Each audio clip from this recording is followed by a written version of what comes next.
মানুষ হত্যা করে যদি বিচার না হয়, কোন বিচার কোরআনে কারিমে যেটা 500টা আইন আল্লাহ দিয়েছেন, এই 500 আইনের একটা আইনও যদি আপনি লঙ্ঘন করেন, আর ওই আইনটা যদি দুনিয়াতে বিচার সঠিকভাবে না হয়, কিয়ামতের দিন ওই বিচার আল্লাহ ডবল করে করবে।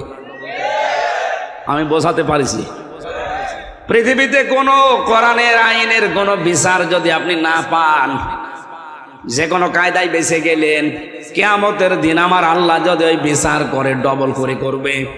প্রধানমন্ত্রী শেখ হাসিনাকে ধন্যবাদ জানাচ্ছি, 560টার উপরে যে মসজিদ বানিয়েছে, অন্তত এখানে আর যাই হোক সেজদা তো দেবে কিছু না কিছু। যদি 560টা মন্দির বানাতো, শিরিক হইতো। এক কথা বলে না কেন? অনেকে দল করেন না, ঠিক আছে, কিন্তু কাজটা তো ভালো, এই কাজেরও সাপোর্ট দিচ্ছেন না। সুতরাং 560টা মসজিদ বানিয়ে এই যে 7-8টা পয়েন্ট লেখা আছে প্রতিটি মসজিদের সামনে, দেখবে কিছু কিছু কাজগুলো এই মসজিদ কেন্দ্রিক হওয়ার দাবি জানিয়েছে, এগুলো যেন বাস্তবায়ন হয়। কোরআনে কারিম শিক্ষার ব্যবস্থা করা লাগবে এই মসজিদ ভিত্তিক। এই জায়গা থেকে বঙ্গবন্ধু শেখ মুজিবুর রহমান ইসলামিক ফাউন্ডেশনের মাধ্যমে যেটা করেছিলেন, আজ হাজার লক্ষ ছেলে মেয়েরা ইসলামিক ফাউন্ডেশনের মাধ্যমে কোরআন এবং হাদিসের কিছু কিছু জিনিস শিখতে পারছে। এটা আরো ব্যাপক করা দরকার।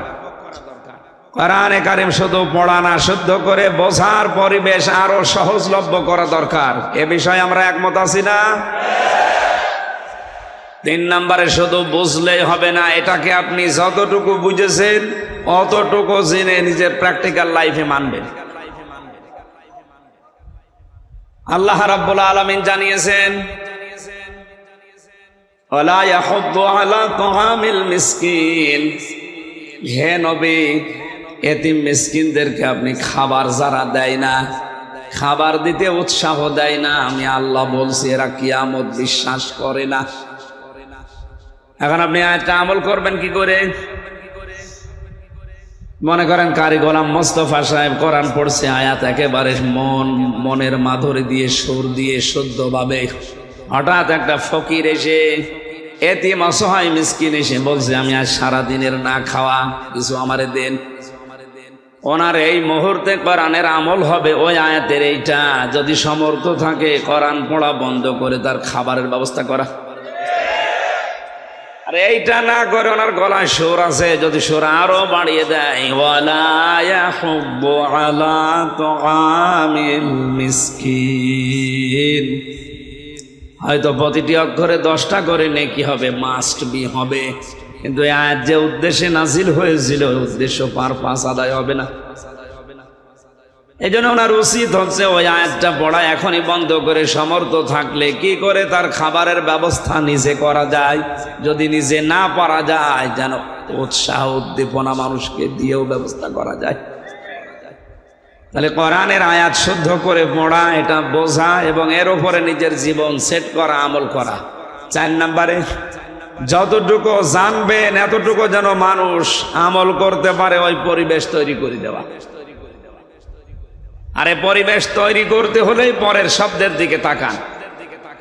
মান ক্বারাআল কোরআন বলার পরেই নবীজি বললেন ফাস্তাযহারাহু, কোরআন পড়ার পরে কোরআনকে যারা এজহার করার চেষ্টা করে, এজহার মানে, আরে ভাই তো নুন সাকিন আর মিম সাকিনের কায়দা স্পষ্ট, এজহার মানে। এখানে যেটা নবীজি জানাতে চেয়েছেন, আমি 33টার উপরে অর্থ পেয়েছি এজহারের। এজহার মানে স্পষ্ট করা, এজহার মানে খুলে ফেলা, এজহার মানে প্রকাশ করা, এজহার মানে দাঁড় করানো, এজহার মানে কায়েম করা, এজহার মানে বিজয় করা। কোরআন যারা পড়বে আর কোরআনকে বিজয় করার জন্য যারা দুনিয়ায় চেষ্টা চালাবে। দ্বিতীয় পয়েন্টের এই শব্দের অর্থ করতে গেলে অনেক মানুষ না বুঝে মন খারাপ করতে পারে। এই যে না বুঝেছে মন খারাপ করতে পারে, এই শব্দকে আমি বানালাম। বলেন 1500 বছর আগে কোরআনে কারিমে আল্লাহ জানিয়েছেন, হে নবী, কিতাবুন উনজিলা ইলাইকা ফালা ইয়াকুন ফি সাদরিকা হারাজুম মিনহু লিতুনযিরা বিহি ওয়া যিকরা লিল মুমিনিন। আল্লাহ পাক বলেন, এই একটা কিতাব যেটা আপনাকে আমি দিয়েছি, শুধু চুমা খাবেন আর মাথার উপরে রেখে দেবেন। বলেন না, ইয়াতের মূল লক্ষ্য যেটা, আমি অনেকগুলো তাফসীর এক জায়গায় মিলিয়ে সমন্বয় করে যেটা আমার বুঝে এসেছে, দেখেন তো বাস্তবে মিলে কিনা। আল্লাহ পাক বোঝাতে চেয়েছেন, নবী আপনি এই কোরআনটা পাওয়ার পরে জাতিকে আপনি এইটার মাধ্যমে সতর্ক করবেন, আর এটা সতর্ক করার সময় আপনার মনের ভেতরে যেন কোনো সংকীর্ণতা কাজ না করে। হারাজন শব্দের ব্যাখ্যা আছে দুইটা। এক নম্বরে, কোরআন দিয়ে যখন আপনি উপদেশ দিতে যাবেন জাতির সামনে, আপনার সামনে এমন এমন মানুষ বসা থাকবে, তারা আপনার কোরআনের বক্তব্য না বোঝার কারণে মন খারাপ করতে পারে। এ ধরনের মানুষ দেশে নেই। দুই নম্বরে, এই ভোলা দ্বীপে হাজারো বছর ধরে আবাহমান কাল থেকে এমন এমন নিয়ম নীতি এবাদত মনে করে মানুষ পালন করে আসছে, আসলে যেটা এবাদত না। এবাদত হওয়ার জন্য আল্লাহর হুকুম লাগবে, রসুলের তরিকা লাগবে। কথা বলেন না কেন? আমি আপনি যতই ভালো মনে করে আন্দাজে একটা কিছু বানিয়ে নিলাম, এবাদত হবে না, জীবনও না। এবাদত হওয়ার জন্য শর্ত হচ্ছে আল্লাহর হুকুম, রাসূলের তরিকা।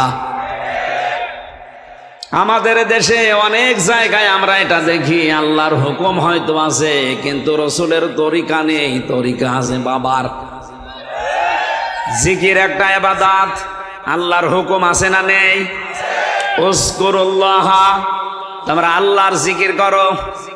এই শব্দটাকে সামনে রেখে কি কারণে, কিভাবে, কোন পদ্ধতিতে, কখন জিকির করবেন, এটা নিয়ম নীতি, সময়, এ পদ্ধতি জানিয়েছে রাসূলুল্লাহ। কথা বলেন না কেন? রাসূলুল্লাহর এই পদ্ধতি বাদ দিয়েছে অনেকেই নিজের দরবার কেন্দ্রিক, বাবা কেন্দ্রিক পদ্ধতি আবিষ্কার করেছে। নবীজি আপনি যখন এটা বলতে যাবেন কোরআন দিয়ে, তখন দেখবেন ওই জামানায় কিছু মানুষ দেখবে না, আমার বাবা, আমার দাদা, আমার পরদাদা করেছে এইভাবে, এ মুহাম্মদ নতুন করে কি বলে, তখন আপনার এই কথা মানতে চাবে না। শুধু মানতে চাবে না তা না, ওয়াইদা তুতলা আলাইহিম আয়াতুনা বাজ্জিনাতিন তারিফু ফি ওয়ুজুহিল্লাযিনা কাফারুল মুনকার। আয়াতের ভেতরে দুইটা বিষয় আছে। কারি গোলাম মোস্তফা আর আমির হামজা, দুইটা বিষয় আয়াতের ভেতরে আমি বলছি। এক নম্বরে আয়াতুনা, তুতলা আলাইহিম আয়াতুনা, যখন তেলাওয়াত করবে আপনাদের সামনে আল্লাহর কোরআন, এ পর্যন্ত উনি যেহেতু তেলাওয়াত করেন সংসদে পর্যন্ত, আন্তর্জাতিক বিভিন্ন অঙ্গনে সুরের ঝংকার তুলে কোরআনে কারিম তেলাওয়াত করে মুগ্ধ করেন। আয়াতের প্রথম অংশ পর্যন্ত যদি উনি এখনো এখানে বসে বসে পড়ে, ওয়াইদা তুতলা আলাইহিম আয়াতুনা, এ পর্যন্ত। এখানে যত মানুষ আছে দল মত নির্বিশেষে, আমার মনে হয় ওনার যুবক বেলার যে কণ্ঠ ছিল, এখন পান খেয়ে কণ্ঠ নষ্ট করে ফেলেছি। যুবক বয়সের ওই কণ্ঠ দিয়ে যদি এখানে ভালো মাইক দিয়ে, সাউন্ড সিস্টেম দিয়ে পড়ে, সবাই গভীর মনোযোগ দিয়ে অনেকে বুঝতে পারলে কাঁদবে। পরবর্তী শব্দ যেটা, ওটা উনি হোক আর আমি হই, বাজ্জিনাত, স্পষ্ট দলিল আর প্রমাণ যেগুলো উনি এতক্ষণ পড়েছে, ওর ভেতর থেকে আল্লাহ যেটা বলতে চায়, যেটা শিক্ষা দিতে চায়, ওটা যদি আমি বাস্তব অভিজ্ঞতার আলোকে বলতে চাই, আল্লাহ বলেন, হে নবী, কোরআন যারা বিশ্বাস করে না, ওরা শুধু চোখ থাকবে তা না, দেখবেন আপনাকে তেড়ে তেড়ে মারতে আসবে। আয়াতের বাস্তবতা দেখেন তো, হারাজুন শব্দের ব্যাখ্যা যেটা আপনাদের শোনাচ্ছিলাম, কোরআনে কারীম যদি আপনি যুগের জ্ঞানের আলোকে বাস্তবতার নিরিখে সে মানধাতা বলে কি হয়েছে ওইটা না, এখন কি হওয়া দরকার সেইটা, এই অবস্থায় যদি কোরআন আপনি ব্যাখ্যা সহ তাফসীর সহ বিশ্লেষণ করেন, আপনি দেখবেন অনেক মানুষ আপনার কথা না বোঝার কারণে মন খারাপ করে বসে আছে। আমি যে ফাস্তা জাহারাহুর ব্যাখ্যা করলাম বিজয়ী, এখানে অনেক মানুষের ধারণা এজহার মানে স্পষ্ট করা, প্রকাশ করা, অবশ্য ঠিক আছে। বাকি যে 33টা অর্থ আমি অভিধানে পেলাম, এর ভেতরে এজহার মানে বিজয় করা, এইটা যদি আপনি না নিয়ে শুধু স্পষ্ট নেন, আয়াতের হক আদায় হবে? বলেন। কোরআন এবং হাদিসের যেই শব্দের অর্থ যেখানে সুন্দরভাবে সেট হয়, আপনাকে ওই জায়গায় স্থান কাল পাত্র ভেদে সেট করা লাগবে। আপনি যদি সেই 1500 বছর আগে যখন কম্পিউটার ছিল না, মোবাইল ছিল না, ইন্টারনেট ছিল না, ওই সময়ও তাফসীর লেখা হয়েছে, ফামাইয়ামাল মিসকালা যাররাতিন খায়রান ইয়ারা, এই আয়াতের তাফসীর আপনি অন্তত 1200 বছর 1100 বছর আগে যারা লিখেছে ওগুলো নিয়ে আসেন। ওখানে লেখা আছে পৃথিবীতে কেউ যদি যাররা পরিমাণে ভালো খারাপ কাজ করে, কিয়ামতের দিন তাকে দেওয়া হবে। আপনি এইটা পাবেন। অন্তত 500 বছর আগের তাফসীরে এইটাই আছে। কিন্তু এখন আধুনিক তাফসীর যারা লিখছে, এখানে কিন্তু দেওয়া হবে কথাটা নেই, কারণ এখানে আতায়াতু নেই। আতা মানে দেওয়া, এখানে আছে কি র। র শব্দের শাব্দিক অর্থ হচ্ছে চোখ দিয়ে দেখা, আর নাজারা মানে গবেষণা করে দেখা। ভাই আজকে আসার সময় একটা গজল, আমাকে একটা গান শোনাচ্ছিলেন গাড়ির ভেতরে মাওলানাদের নিয়ে, যদিও আজকে উনি রিলিজ করার কথা বলেছেন, এখানে বলেননি কেন, বলতে পারতেন। আজ হাজার হাজার ভণ্ড আলেমরে মুখোশ উন্মোচন হয়ে যেত। আমি যতটুকু শুনলাম অনেক সুন্দর এবং বাস্তব ধর্মী, এটা গবেষণা করে করে বানিয়েছে, বাস্তবতার সাথে মিলে সব সময় চলাফেরা করে এই জন্য। সুতরাং নাজারা মানে ওনার ওই গজলটার যদি ব্যবহার করেন কেউ, তাহলে নাজারা দেওয়া লাগবে, ওটা গবেষণা ভিত্তিক। আর যদি কেউ চোখ দিয়ে কিছু দেখেন, ওখানে নাজারা না, ওখানে দেওয়া লাগবে র। ওখানে কি দেওয়া লাগবে? এখানে আল্লাহ রাব্বুল আলামিন ইয়ারা শব্দ দিয়ে জানিয়েছেন আপনি কিয়ামতের দিন চোখ দিয়ে দেখতে পারবেন। দুনিয়াতে যদি যাররা পরিমাণে ভালো খারাপ কাজ যাই করেন, ভোলাবাসী একটু খেয়াল করে মিলান তো, 500 বছর আগে যখন কম্পিউটার তৈরি হয়নি, ইন্টারনেট ছিল না, ফেসবুক, মোবাইল, ভিডিও ক্যামেরা ছিল না, ওই সময় যদি কেউ তাফসীর করে মানুষকে বোঝাতো, আপনি যা যা করছেন এগুলো কিন্তু ভিডিও ক্লিপ আকারে দেখানো হবে, আমার মনে হয় জমানায় কেউ বিশ্বাস করতো না, আর বলতো এ হামজা পাগল হয়ে গেছে। এক কথা বলেন না কেন? কারণ একটা জিনিস অতীত হয়ে যাওয়ার পর ওইটা যে আবার দেখা যায়, এই সিস্টেমই তখন মানুষের জানা। কিন্তু এখন এই ভিডিও ক্যামেরা হওয়ার কারণে এই যা হচ্ছে, এটা যদি 20 বছর 50 বছর পরে আবার এইভাবে দেখতে চান, কোথায় আমি আঙ্গুল উঁচু করেছি এইটা দেখা যাবে না। কথা বলে না কেন? এই জন্য আল্লাহ আরো দিয়েছেন, এই পৃথিবীর ময়দানে আপনি কাউকে যদি চড় এভাবে উঁচু করেন, মারেননি, এভাবে উঁচু করেছিলেন, ওইটাও কিয়ামতে আপনি দেখতে পাবেন। এজন্য স্থান কাল পাত্র ভেদে দিন যত যাবে, বাস্তবতার নিরিখে কোরআনের মুজিজা দিনের সাথে যত মিলবে, তত আরো আশ্চর্য বের হবে। মানুষ কোরআন বিশ্বাস করা এবং বোঝা এ মানুষের জন্য সহজ হবে। এজহার মানে তাহলে এখানে নেওয়া লাগবে শুধু স্পষ্ট করা না, শুধু প্রকাশ করা না, এখানে আধুনিক ভাবে এখন নেওয়া লাগবে এজহার মানে বিজয়ী করা। কারণ আমরা দেখতে পাচ্ছি এখন বর্তমান বিশ্বে কোনো বিষয় যদি বিজয়ী না থাকে, বিজয় বেশে যদি কোনো বিষয় না আসে, তাহলে ওই বিষয়ের সুফল পাওয়া যায় না। এই জন্য হাদিসের 3 আর 4 নাম্বার পয়েন্টের দিকে তাকান। নবীজির কথা কিন্তু প্রত্যেকটা গবেষণামূলক। আমাদের মতো তো বাঁচাল না, আন্দাজে উঠে নাচানাচি করলাম। কথা বলেন না কেন? নবীজির প্রতিটি কথার পেছনে যুক্তি ছিল, আর এক একটা কথাই লক্ষ লক্ষ কোটি কোটি কথা লুকিয়েছিল। যত গবেষণা করবেন, টান দেবেন, তত বের হবে।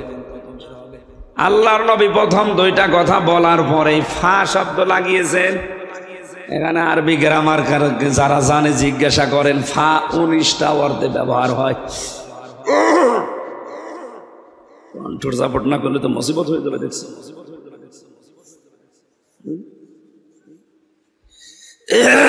বিকালে যে বরিশালে আদর করে এক এনএসআই অফিসার আমার দই খাওয়িয়েছে, খাওয়িয়ে মুসিবতে ফেলে দিয়েছে। দই না খাওয়ায় ভালো ছিল, ওনার মন রাখতে গিয়ে দই খেয়ে আমার গলাটা আরো ব্যথা হয়ে গেছে। ভোলাবাসী, এখানে প্রথম শব্দটা নবীজি কারাল কোরআন বলার পরে ফাস্তাজারাহু দিয়েছেন। কোরআন যদি বিজয়ী হয়ে যায় তাহলে হালালকে আপনি হালাল মানতে পারবেন, হারামকে হারাম জানার পরে ছেড়ে দিতে পারবেন। এই জন্য যে সমাজে কোরআন বিজয়ী থাকে ওখানে হালালকে হালাল মানা সহজ, হারামকে হারাম জানার পরে ছেড়ে দেওয়া সহজ। কোরআন যদি বিজয়ী না থাকে, হালালকে হালাল জানার পর আপনি মানতে পারবেন না। এরকম জায়গা দেশে নেই? এই কথা বলা লাগবে। হারামকে হারাম জানার পরও ছেড়ে দিতে পারবেন না। একটার সাথে আর একটা কেমন মিল দেখেছেন। এর পরের শব্দ তো আরো আশ্চর্য। আমি মনে করছি যারা আলেম আছে এখান থেকে অনেক তথ্য আপনি নিতে পারবেন। ফাস্তাজহারাহু দেওয়ার পরে ফাহাল্লা হালালাহু ওয়া হাররামা হারামাহু শেষ করেননি। নবীজি বলেন আদখালাহুল্লাহুল জান্নাহ, আল্লাহ তাকে জান্নাতে দিয়ে দিয়েছে। প্রশ্ন আসতে পারে আমি তো এখনো মারা যাইনি, আমার জান্নাতে দিল কি করে? অথচ এটা মাছের শিকা। এই কথা বলছেন না কেন? অতীতের শব্দ নবীজি লাগালেন, আমি এখনো মারা যাইনি, তাহলে জান্নাতে পৌঁছালাম কি করে? মুহাদ্দিসিন ইকরামে হাদিসের ব্যাখ্যা করতে গিয়ে আমি এর আগ পর্যন্ত বুঝতাম না। জেলখানায় 3টা বছর আমি কওমি মাদ্রাসার প্রায় 76 জন আলেমের সাথে পাশাপাশি ছিলাম। বিশেষ করে মাওলানা মামুনুল হক, এ লোকটার আরবি গ্রামারের ওপরে বড় দখল আছে। এত সূক্ষ্ম সূক্ষ্ম বিষয় বিভিন্ন আয়াত থেকে হাদিস থেকে বের করতে পারে, যেটা আমি বিশ্ববিদ্যালয় শেষ করেও পাইনি। কারণ ভার্সিটিতে যারা ক্লাস নাই এত সূক্ষ্ম বিষয় ওনাদের মন নেই, আর ওনারা মাত্র 40-45 মিনিট ক্লাস নাই, কি দেবে? আর এখানে 3 বছর ওনার রোমে আমি একাধারে একসাথে ছিলাম। 24 ঘন্টায় ওনার সাথে আমি দেখেছি সূক্ষ্ম কিছু বিশ্লেষণ ওনার কাছে আমি যেটা পেয়েছিলাম, তার ভেতরে আদখালাহুল্লাহুল জান্নাতা, আগের বর্ণিত এই 4টা শব্দ যদি সত্যিই কোনো ব্যক্তি, পরিবার, সমাজ আর রাষ্ট্রে মেনে নিতে পারে, সে যেন বিশ্বাস করে নবীর এই কথা যে সে জান্নাতে আছে। 4টা শব্দ কি? কোরআন পড়বে, 4টা শর্ত আদায় করে কোরআনকে ইজহার করার চেষ্টা চালাবে, বিজয়ী করার জন্য চেষ্টা করবে। এখন যদি বলেন কোরআন বিজয়ী যদি না হয়, না হোক, কোরআন বিজয়ী করে দেখাতে হবে, এটা ফরজ না, চেষ্টা করা ফরজ। কারণ এটা পৃথিবীর যত ভালো কাজ আছে সবচাইতে ভালো কাজ এইটা। আমি এটা বানিয়ে বললাম? বলেন। কোরআনে কারিমে আল্লাহ জানিয়েছেন যালিকুম খায়রুল লাকুম ইন কুনতুম তা'লামুন, এইটাই ভালো কাজ যদি তোমরা জানো। কোনটা? এর আগে আমার আল্লাহ যে কথাগুলো দিয়েছেন এই কথাগুলো শোনেন, আর এর বিপরীতে কিছু কথা আমি বলছি, ওগুলো 2টা আপনি পাশাপাশি রেখে মিলাবেন। আল্লাহর কথা, নবীর কথা যে কত বাস্তব, আপনি এখনই ঈমান যাদের আছে আরো তাজা হয়ে যাবে। আর যাদের ঈমান নেই, আবু জেহেলের মতো এ কথা শুনলেই তাদের শয়তানি বাড়বে। শয়তানি যাদের বাড়বে ওদেরটা আগে বলি? হ্যাঁ, না না, ও পরে চলে যায়, যাক, আগে আমি একটু বসিয়ে রাখি। আদখালাহুল্লাহুল জান্নাহ বলার আগে যে চারটা শব্দ নবীজি লাগিয়েছেন হাদিসে, আপনি সত্যিই নিরপেক্ষ দৃষ্টি দিয়ে যদি মিলান, কোরআন পড়বো আমি, কোরআন ইজহার করার জন্য, বিষয় করার জন্য আজকে থেকে চেষ্টা চালাবো, এটা যে নফল কাজ না, সুন্নাত কাজ না, এটা যে ফরজ ওয়াজিব। পৃথিবীতে যত ভালো ভালো কাজ আছে সব চাইতে ভালো কাজ আল্লাহ খায়রুল লাকুম দিয়েছেন। এইটাই ভালো কাজ বলার আগে আমার আল্লাহ জানিয়ে দিলেন, তো উমিনুনা বিল্লাহি ওয়া রাসূলিহি ওয়া তুজাহিদুনা ফি সাবিলিল্লাহ বিআমওয়ালিকুম ওয়া আনফুসিকুম যালিকুম খায়রুল লাকুম। আল্লাহ বলেন, আল্লাহর উপরে যাদের বিশ্বাস আছে আর রাসূলের উপরে বিশ্বাস আছে, এই দুইটাকে সামনে রেখে জান আর মাল দিয়ে আল্লাহ আর এই জমিনে আল্লাহর বিধানকে কায়েম করার জন্য, বিজয়ী করার জন্য যারা চেষ্টা চালাবে, এটা যে ভালো কাজ আমি কি বানাচ্ছি? এই বলুন, এই আয়াতের মর্মবাণী, মর্ম অর্থ, এর আসল বিষয় উপলব্ধি করার ক্ষমতা হয়তো এখন বাংলাদেশে আমাদের হচ্ছে না।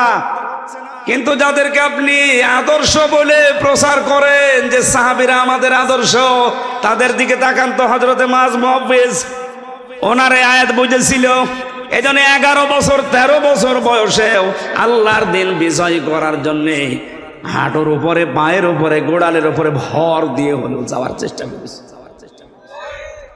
আর আমরা এভাবে বুঝি না, এজন্য হাঁটুর উপরে না, গোড়ালের উপরে না, আরো কি করে পেছন টান মারা যায় সেই চিন্তায় থাকি। আল্লাহর কসম, ভোলাবাসী, কোরআন যদি বাংলাদেশে বিজয় থাকে আর আপনি যদি হালালকে হালাল মানতে পারেন, হারামকে হারাম জানার পরে ছেড়ে দিতে পারেন, আপনি দেখবেন এ দুনিয়াটা, আমাদের বাংলাদেশটা, 228টা রাষ্ট্রের ভেতরে একটা মিনি জান্নাত হয়ে গেছে। আর এইটাই দেখতে বাকি আছে আমাদের এই 53 বছরে। এই কথা বলেন না কেন? এই জন্য কোরআনকে শুধু পড়া না, এটা ইজহার করার জন্য চেষ্টা চালাতে হবে। আর এটা নফল না ফরজ? নামাজ পড়া যেমন ফরজ, রোজা রাখা যেমন ফরজ, কোরআনে কারিমকে এই দেশে বিজয়ী করার চেষ্টা করা ওই রকম ফরজ। এটা আজ অনেকে রাজনীতি মনে করে, দুনিয়ার কাজ মনে করে পেছন ফিরে, মুখ ফিরিয়ে থাকে। ও মনে করে যে আমি কিছু জানি না। আপনি অন্ধ আচরণ করছেন। আপনার এই আচরণ, আপনার এই মনের কথা কে জানে বলেন তো? বলেন। ভোলাবাসী একটু খেয়াল করেন তো এই শব্দটা নিয়ে। বিশ্বনবী মুহাম্মদ রাসূলুল্লাহ সাল্লাল্লাহু আলাইহি সাল্লামকে আল্লাহ যদি একা বলতেন, কসম করেন আমার সামনে আমি কোনোদিনই আয়াতটা আপনার সামনে পড়তাম না। শারা লাকুম মিনাদ-দ্বীন, এই আয়াতটা 13 নম্বর আয়াত সূরা শুরার। 4 জন বড় বড় নবীর নাম আল্লাহ উল্লেখ করেছেন আয়াতে। এরপরও বিশ্ব নবীকে আল্লাহ পাক জানিয়ে দিয়েছে, নবী আপনাকে আমি এ বিষয়ে ওহী করলাম যে আমার দ্বীন কায়েম করেন, আর এ বিষয়ে কোনো মত পার্থক্য চলবে না। সুতরাং এই বাংলাদেশে যারা জামাত ইসলামী করেন, আওয়ামী লীগ করেন, বিএনপি করেন, তাবলীগ করেন, চরমনার মুরিদ করেন, আমি নিষেধ করছি না, কিন্তু আপনার জীবনের টার্গেট যেন এটা থাকে যে আল্লাহর কোরআন কি করে বিজয়ী হয়। এটা যদি আপনার মনের ভেতরে আকাঙ্ক্ষা না থাকে, আপনি জামাত ইসলাম করলেও মুনাফিক হয়ে মরবেন, চরমনায় পীরের মুরিদ হলেও মুনাফিক হয়ে মরবেন, আওয়ামী লীগ হলেও মুনাফিক হয়ে মরবেন। আপনাকে তো আমি বাঁচাতে চাই। জীবনের টার্গেট এইটা বানিয়ে নেন, কি করে এটা বিজয় করা যায়, কি করে এটা কায়েম করা যায়। তাহলে আমার হকগুলো আমি বুঝে পাবো, যেটা নিষিদ্ধ ওটা আমাকে ছাড়তে বাধ্য করা হবে। খলিফাতুল মুসলিমিন হযরত ওমর রাদিয়াল্লাহু তাআলা আনহু রাষ্ট্রের দায়িত্ব পালন করে বাড়িতে আসলেন। মনে করেন রাত 9টা-10টার সময় বাড়িতে প্রবেশ করে দেখছেন তার ঘরের বারান্দায় একটা মাসুম বাচ্চার 12 টুকরা লাশ। চিন্তা করলেন আমার দেশে কোরআন চলে, কোরআনের আইন দিয়ে আমার পরিবার থেকে রাষ্ট্র পর্যন্ত সব আমি চালাই, আর আমার দেশে আমার বাড়িতে মাসুম বাচ্চার লাশকে তাও 12 টুকরা করে রেখে গেল রাতের বেলায় কে? তদন্ত কমিটি গঠন করলেন, 3 দিন পার হয়ে গেল, কোনো রিপোর্ট আসে না। ওনার খাওয়া দাওয়া বন্ধ হয়ে গেছে। চিন্তা করছে কোনো রিপোর্ট পেলাম না, অথচ আমার এই দেশে একটা ভালো মানুষ নিরপরাধ নিষ্কলুষ বিনা অপরাধে 12 টুকরা হয়ে পড়ে আছে। মাসুম বাচ্চা তো কোনো গুনাহ নেই। কে করলো এই কাজটা? রিপোর্ট যখন কেউ দিতে পারে না, ওনার চিন্তায় খাওয়া দাওয়া বন্ধ হয়ে গেছে। কারণ পৃথিবীতে সে যত বড় দায়িত্বে থাকে, কিয়ামতের দিন তার জবাব দেওয়া লাগবে অত বড়। আমি আমার ম্যাডাম তামান্না সুলতানা, আমার 2টা মেয়ে মাওয়া জান্নাত আর ফারিহা জান্নাত, এই 3 জনের ব্যাপারে আমি উকিল, অভিভাবক। কুল্লুকুম রাঈন ওয়া কুল্লুকুম মাসউলুন আন রাইয়াতিহি। কিয়ামতের দিন এই 3 জনের ব্যাপারে আল্লাহ আমাকে জিজ্ঞাসা করবে। চেয়ারম্যান সাহেবের আয়ত্ত তো আমার চাইতে আরেকটু বেশি, এমপি সাহেবের আর একটু বেশি, প্রধানমন্ত্রীর আরো বেশি। এই পৃথিবীর মোড়ল যিনি জো বাইডেনের, এর আয়ত্ত আরো বেশি। কিয়ামতের দিন ওরে 750 কোটি মানুষের ব্যাপারে আল্লাহ জিজ্ঞাসা করবে, তারপরে বাকি। প্রধানমন্ত্রীকে 18 কোটি মানুষের ব্যাপারে জিজ্ঞাসা করা হবে এদের হক সম্পর্কে, এরপরে বাকি কথা। আমি আমির হামজাকে মাত্র 3 জনের ব্যাপারে জিজ্ঞাসা করবে যে এদের হক আদায় করেছিলি কিনা বল। যদি সঠিক জবাব দিতে পারি, বাকি অন্য বিচার শুরু হবে।